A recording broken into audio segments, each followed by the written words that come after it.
The artifacts that I'm going to be describing for you today are wooden coffin texts. Coffin texts were created by the middle classes of ancient Egypt during the First Intermediate Period. After the Old Kingdom collapsed, coffin texts are particularly interesting because during the First Intermediate Period, the middle classes gained access to the afterlife.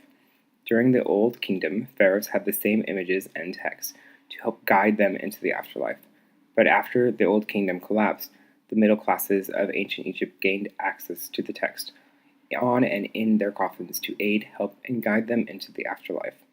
What wooden coffin text tells us about Egyptian society is that before the Old Kingdom collapsed, the pharaoh had a monopoly on the artistic minds of ancient Egypt. But during the First Intermediate Period, with the collapse of the government, the ancient Egyptians rethought their position in society during life and in death.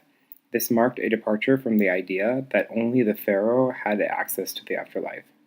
Some of the artifacts that are in my video are from the Rosicrucian Museum. For example, the last image shows a coffin text that depicts gods of Egypt. The first god is Anubis. Anubis was often depicted in cemeteries, and the Egyptians believed that Anubis watched over the dead.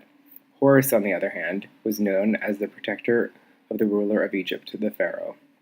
All of these images that are on coffins display daily life in Egypt, from common images like plants and animals to worshiping the god and also worshiping the dead pharaohs. These coffin texts show a variety of messages.